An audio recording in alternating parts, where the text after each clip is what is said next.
All of us know of that wonderful individual, Mother Teresa, that living saint. If you've ever met Mother Teresa, you know what I mean. She's probably thrust into your hand a pamphlet telling you to love Christ.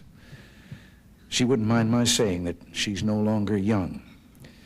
If she were here, she'd say, "Look who's talking."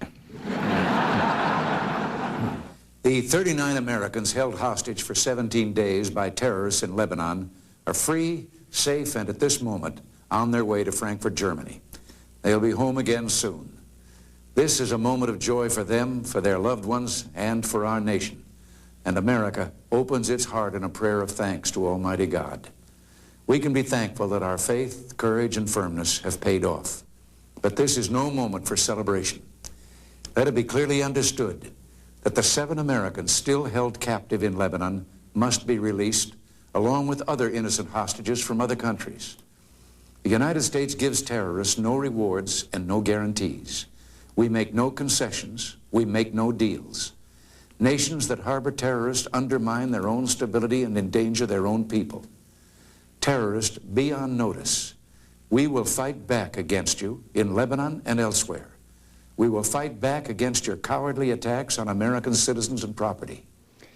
It will not surprise any of you to know that in addition to Iran, we have identified another nation, Libya, as deeply involved in terrorism.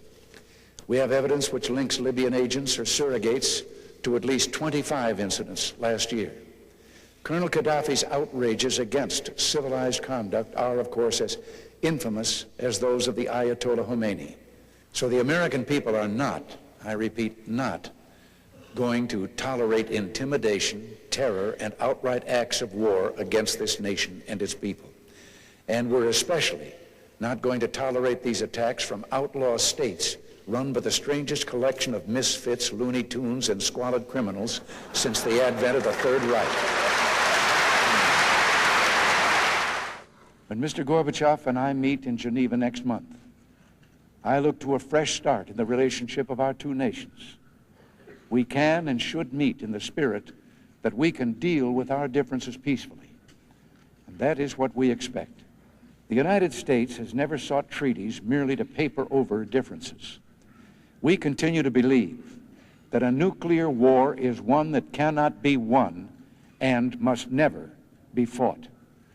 And that is why we have sought for nearly 10 years, still seek and will discuss in Geneva, radical, equitable, verifiable reductions in these vast arsenals of offensive nuclear weapons. I guess you know that I've just come from Geneva and talks with General Secretary Gorbachev. In the past few days, the past 2 days, we spent over 15 hours in various meetings with the General Secretary and the members of his official party. And approximately 5 of those hours were talks between Mr. Gorbachev and myself, just one-on-one. That was the best part, our fireside summit. I can't claim that we had a meeting of the minds on such fundamentals as ideology or national purpose, but we understand each other better, and that's a key to peace. I gained a better perspective. I feel he did too. It was a constructive meeting, so constructive, in fact, that I look forward to welcoming Mr. Gorbachev to the United States next year. And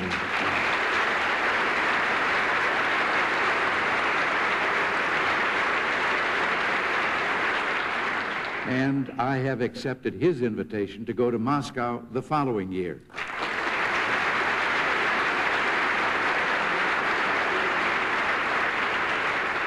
We arranged that out in the parking lot.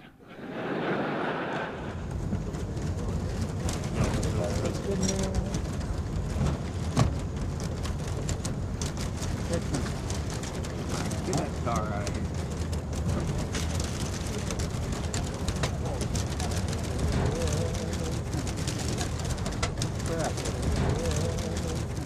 When one of you blasts off from Cape Kennedy next January, you will be representing that hope and opportunity and possibility. You will be the emissary to the next generation of American heroes. And your message will be one that our progress, impressive as it is is only just a beginning. I'd planned to speak to you tonight to report on the State of the Union. But the events of earlier today have led me to change those plans. Today is a day for mourning and remembering. Nancy and I are pained to the core by the tragedy of the Shuttle Challenger. We know we share this pain with all of the people of our country. This is truly a national loss. And I want to say something to the school children of America who were watching the live coverage of the shuttle's takeoff. I know it's hard to understand, but sometimes painful things like this happen. It's all part of the process of exploration and discovery. It's all part of taking a chance and expanding man's horizons. The future doesn't belong to the faint-hearted. It belongs to the brave. We come together today to mourn the loss of 7 brave Americans, to share the grief that we all feel, and perhaps in that sharing to find the strength to bear our sorrow and the courage to look for the seeds of hope. Our nation is indeed fortunate that we can still draw on immense reservoirs of courage, character, and fortitude, that we're still blessed with heroes like those of the Space Shuttle Challenger. Dick Scobie knew that every launching of a space shuttle is a technological miracle. And he said, if something ever does go wrong, I hope that doesn't mean the end to the Space Shuttle program. Every family member I talked to asked specifically that we continue the program, that is what their departed loved one would want above all else. We will not disappoint them. So yes, we're going ahead with a space program worthy of the memory of the Challenger 7. Their commitment to excellence will guide us on to new and even greater achievements and conquests. For our journey into space, we have a co-pilot now, the memory, the spirit of the Challenger 7. My fellow Americans, at 7 o'clock this evening, Eastern Time, Air and Naval Forces of the United States launched a series of strikes against the headquarters, terrorist facilities, and military assets that support Muammar Gaddafi's subversive activities. The attacks were concentrated and carefully targeted to minimize casualties among the Libyan people with whom we have no quarrel. Today, we have done what we had to do. If necessary, we shall do it again. It gives me no pleasure to say that, and I wish it were otherwise. Before Gaddafi seized power in 1969, the people of Libya had been friends of the United States.